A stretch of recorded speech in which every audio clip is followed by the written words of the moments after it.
Hey everybody, I'm Brandon72Mo. This is the Obey Omnis, and I'm about to find out if it'll off-road in the snow. I know a lot of people pronounce this car Omni, but I don't know. Google says it's Omnis, so I'm going to go with Google, because the Googles is always right. So yeah, there's no reminder to vote because the will it off-road in the snow, well, since the snow's gone, you can't vote for cars because I don't have any way to test them again until this December.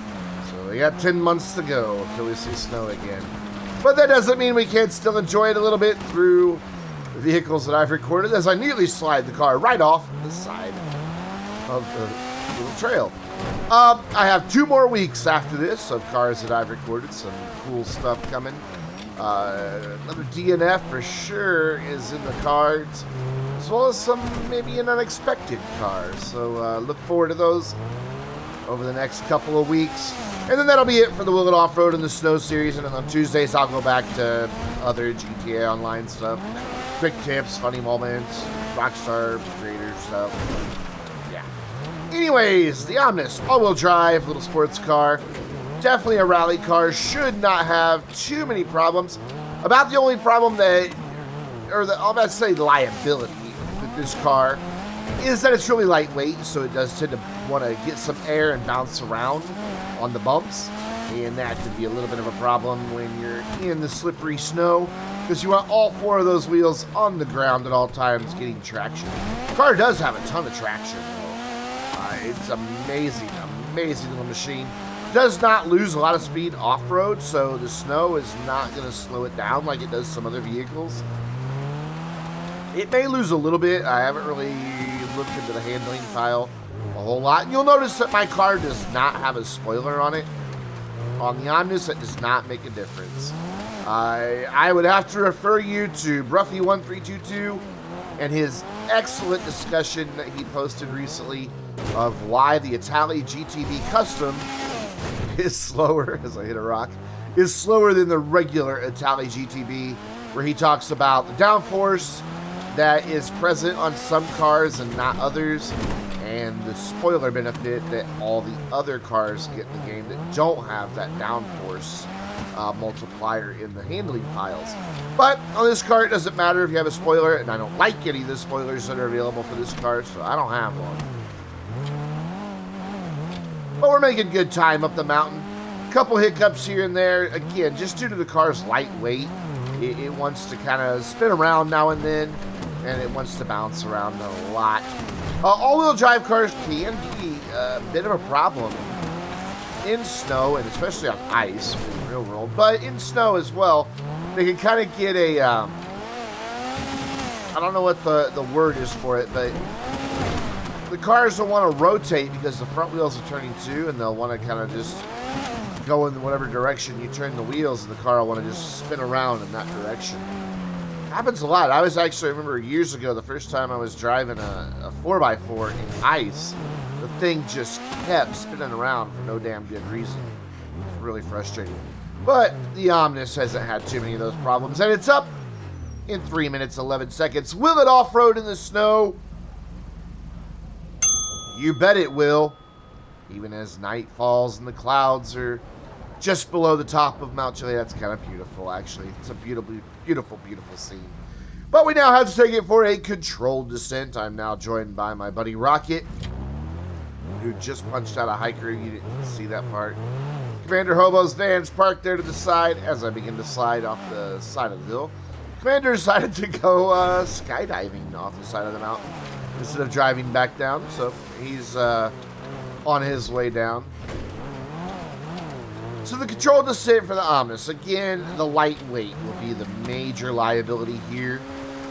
It'll want to try to keep going in the direction it's going because it doesn't have a whole lot of weight to really keep it planted. You can see I'm sliding around, trying to not jam on the brakes because I don't want to upset the little thing. So that's going to be the big challenge, but it shouldn't be too much to overcome. Honestly, this car, I drove it a lot in the snow, and it was a lot of fun, even just on the streets. I think I even did a race in the snow with this car, and it was just an absolute blast. the whole time that it was snowing in GTA Online. I had to slow down quite a bit there to get around the corner. Uneven section, no problem. Not even a slide from it. It just handled it like nothing at all. First little jump, a lot of sliding as we come around, but easy to get back under control. For that, I just let off the gas, and it just slowed down on its own. I didn't have to do anything special. But as you can see, every time I get on the throttle around a curve, it just wants to rotate right on around, which can be handy in a racing situation because it can help you pivot around a corner a lot quicker if you can really learn to control it. But in this situation, you really want the thing to just go straight, because anything deviating from that can get a little scary. Getting all kinds of pop-ups about CEO bonuses and adversary modes, and ooh, that was a rough landing. This thing really is front heavy. It's a light little car, so that engine is a bulk of its weight, so I'm not surprised that it makes a major dip down. Getting really squirrely as we head down the last bit of the dirt here. But once you get on the power, it straightens itself out. Kind of lost my path there for a second. It's really hard to see this path in the snow when you're driving, unless you just pay really close attention to the mini-map. And of course, if you're paying really close attention to the mini-map or radar, whichever you want to call it, then you're not really watching what your car's doing and you're more likely to crash. So, yeah, it's kind of a glance back and forth constantly type thing. Coming around with a nice drift around there. Back in, wanting to step out again. Every time I get on the gas, that back end just wants to come out. Once you get some speed, it's fine, but, around Rocket's car, and we're down into 56, 36. Wait, was that Rocket's comment? I don't know. Was he even on one of those? Who knows? Anyways, we're back to the top of Mount Chiliad under nightfall, or our damaged descent as we run over his sniper rifle because we had enough people in the lobby for the weapons to appear. If you didn't know, there are like 120 weapons scattered around the map. When you're in a lobby with more than 5 people. Invite lobbies, crew lobbies, public lobbies. There's just weapons scattered all around the map. And if I remember right, you get to keep them, even if you're not a high enough level to have them. Could be wrong on that part, but I'm pretty sure you get to keep them. The Omnis is taking an absolute beating. Already shut a fender, some lights are gone, lots of windows are already gone. Lost another fender just now. Whoop, that's a new path to take. We don't wind up here very often. I can hear the car's body parts jangling down the valley along with me, but they haven't caught up yet. This is a lot of fun, though, just this downhill part. Because the little car just bounces around, and you just kind of hang on for the ride more than anything. But it's getting down in good time. I mean, it's pretty easy to control. I mean, it looks like it's really out of control, but honestly, it wasn't. Aside from a few hiccups like right there where it spun and where I hit the bridge, even though it's bouncing all around, it's actually pretty much under control. It's an easy car to keep it going where you really want it to go. As Commander commits a homicide, most likely a justified homicide, so, you know, we won't hold it against him. Oh, spun around as I got ready to come up that last little embankment. Feather the throttle, and we are up around the wood pile in 147. Let's take a look at the damage. Of course, most of the lights are gone. The windows are mostly gone. The fenders, the front bumpers damaged. The hood and the doors won't close. It has bent wheels and some very minor body denting. And that's going to bring us to our next vehicle. The Vapid Sadler, one of my favorite vehicles in the game. You probably noticed the futility license plate. If you're not aware, if you own a Vapid Sadler and some genius gets it in his head that it'd be really fun to do a race in lawnmowers and forgets and leaves customs on, you can race your fully upgraded Sadler and absolutely dominate everybody else as they're driving around on air tugs and golf carts and well, lawnmowers. It's a lot of fun. We had a premature rev there as I waited for Commander to get into his truck so I wouldn't run him over. Ton of wheel spin. This thing definitely has a rear bias, and that is going to be its big liability going up here. Also, in the snow, a lot of understeer. This truck actually understeers even on dry pavement a lot. That's just kind of the nature of the all-wheel drive. Not much you can do about it. But it also is really heavy, so it wants to kind of tend to keep going in the direction that it was going before. All those things add up to a truck that you really got to be careful with in the snow. And in rain as well. I love the Sadler. I love driving it around. It's one of the few vehicles in the game with a trailer hitch, so you can tow boat trailers and things like that you steal from NPCs. You may remember that the Sadler made an appearance in one of the earlier Will It Off-Roads when I was trying to see if a boat would off-road. It was towed by this very same truck. But this is the first time that the Sadler has appeared on its own, if I remember correctly. I don't know, have we tested the Sadler? I'm really not sure.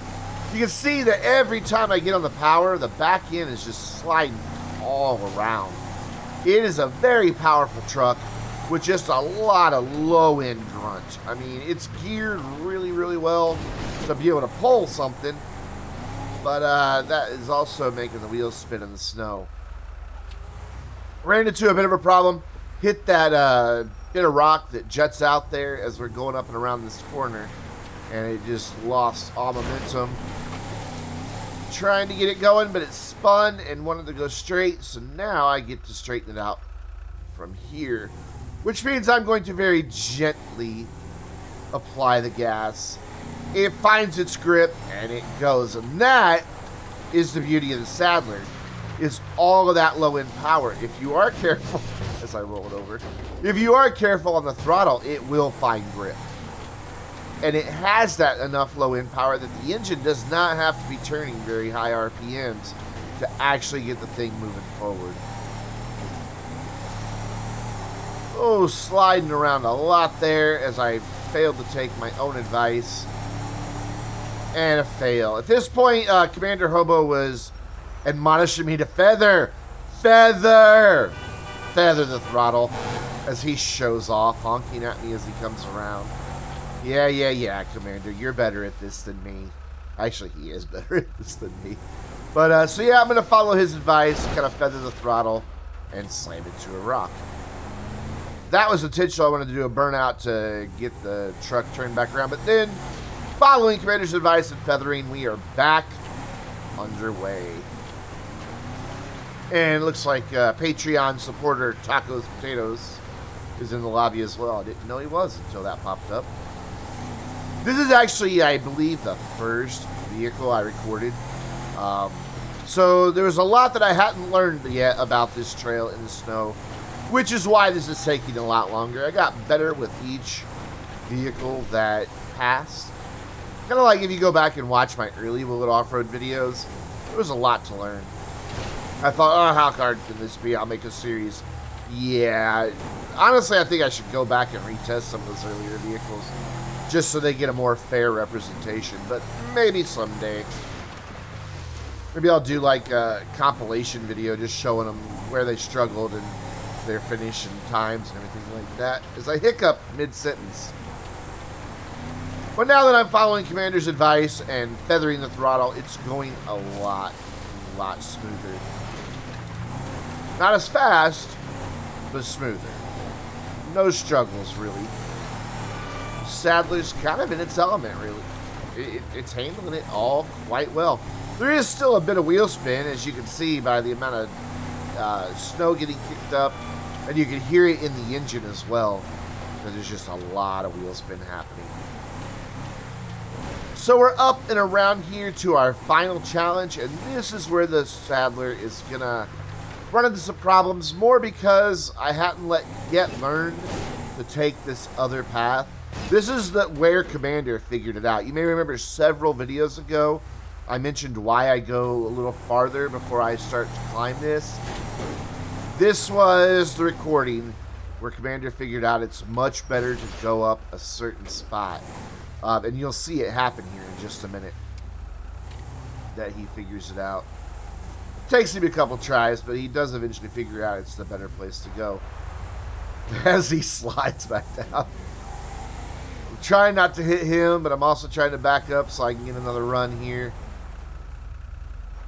Again, not quite yet aware that it's better just to go a little bit farther to the right than I currently am. Even feathering the throttle, the wheels start spinning. And it just can't find the grip on those slippery rocks. Excuse me. Even in dry conditions, those rocks are very, very slippery.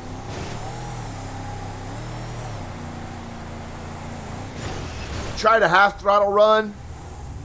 Same fail. Now I'm kind of stuck. I gotta do a multi-point turn to get turned back around so I can back up. And I'm gonna try to go a little bit farther down, I think, this time. Yeah. I hear you, Commander. I know you're there. Commander stopped me. And he's very vocal about me hitting his truck. Don't hit Commander's cars. So that is a mortal sin. You will spend 1,000 years in purgatory. Or that's a venial sin. I don't know. I'm not Catholic, so I can't keep up with what sends you to purgatory and how long you have to be there and all that.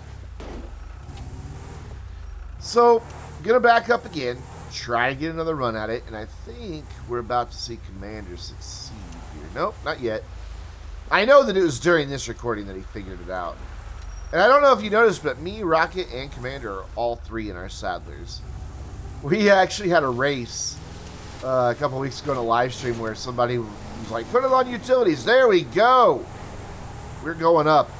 And we were the only three with the Sadlers. Okay. But we're finally up. 6 minutes, 55 seconds. Will the Sadler off-road in the snow?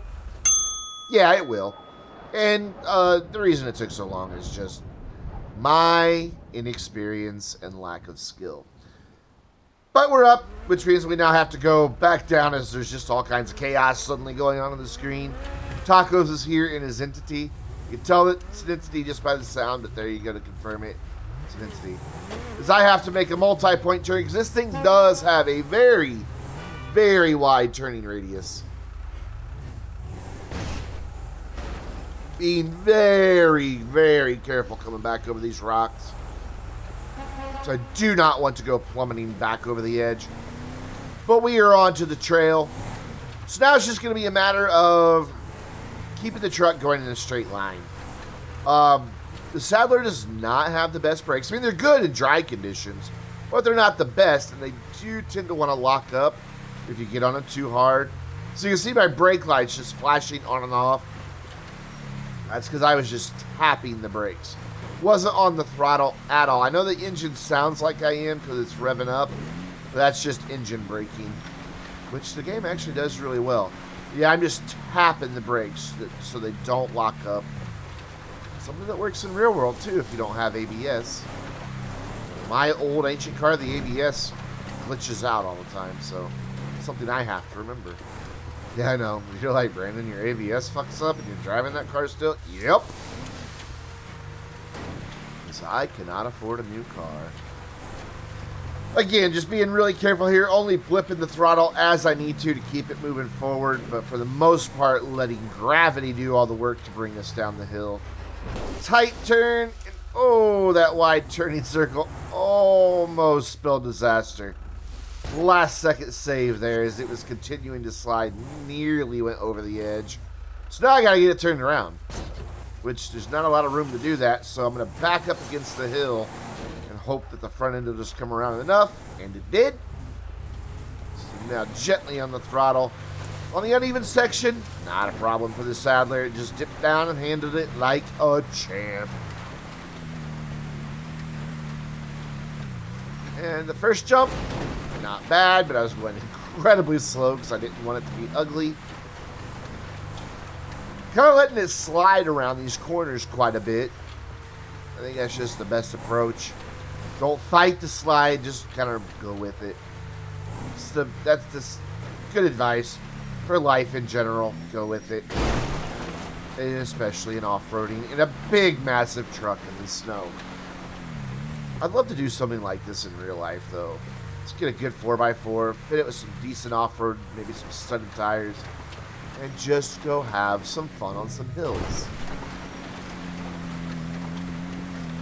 So one of the interesting things about the Sadler on old gen, as you can see, I've got the roll bar with the lights. The Sadler also comes with a bed cab, or not a bed cab, a bed cover, and a kind of like a work truck ladder box on the back. And on old gen, those aren't really secured all that well into the truck. Even just going over light bumps will cause them to come loose, and then they glitch around inside the bed of the truck, causing the truck itself to glitch out a lot. And then sometimes they'll go flying up in the air and land in front of you, and you run over your own body parts and causes you to crash. Really bizarre. Got a little too close to the edge, and the Sadler did not want to change directions because she's a huge beast of a truck. Doesn't look that big compared to the Sand King, but it is a big truck. I'm just going to gently feather the throttle and get back up there. But on new gen, those body parts are fixed, and you no longer have to worry about the roll bar or the ladder box or things like that coming out. I love that the Sadler has so many variations. I think Rocket has the one with the bull bar on the front. If you just drive around, you'll eventually find all the variations. Steal the one you want, slap some insurance on it, and you've got yourself a really nice truck. As we're coming down for a very slow, controlled descent, approaching the finish line in 4 minutes, 26 seconds, which means taking it back to the top of Mount Chiliad and seeing how it does for damage. So to explain that futility license plate, it's kind of as it has trouble even getting off the ramp, it got stuck. There it goes. It's kind of a play on words. Of course, it's a utility truck that's in the utilities class. And then, of course, there's the FU. Everybody knows what that stands for. That I have on there because that's exactly what I'm saying to everybody who thinks it's funny to do a utilities race. And then, of course, it is futile to try to attempt to win a race against this in a lawnmower. So all that put together, utility. This is a real word. Look it up. As my phone suddenly blows up. I think it was on silent. Not sure if you heard all that or not. The Sadler is kind of taking a beating here, though. It is an older truck. It's been in the game since launch. Whoa, it's tacos and what was that? Rocket. Both go flying over me. It is an older truck, so it does have some better damage models. So instead of it just scratching the paint, oh, into Rocket, which spun me out. Looks like he's doing about as well as I am in terms of body parts. Nope, I still have all my doors, and he doesn't. We're both getting the shit kicked out of our trucks here. Nice tree to spin us around, and I totally forgot what I was saying for all of that. So, oh well. Ooh, I hear engine damage. I heard an engine rattle as I lifted off the throttle just a second ago. What amazes me about all the cars in GT Online is their license plate lights never get damaged. They always work. Until the car dies, the license plate light will always light up. At least as far as I know. We've tried shooting them out before. Doesn't seem like you can shoot them out. Oh! Managed to smack the wood pile. Well, we're down with the Sadler. 2 minutes. 2 seconds. Let's take a look at what kind of beating this thing sustained. All the lights are gone. Most of the windows are gone. The front bumper's gone. The hood's gone. The tailgate will not close. No, the tailgate's gone. Sorry. The doors won't close. Has severe body denting, bent wheels, and engine damage. Hey, if you enjoyed this video, you know what to do. Hit that like button. Get subscribed if you haven't already. Leave a comment down below. I'm Brendan72Mo, and I'll see you in the next video.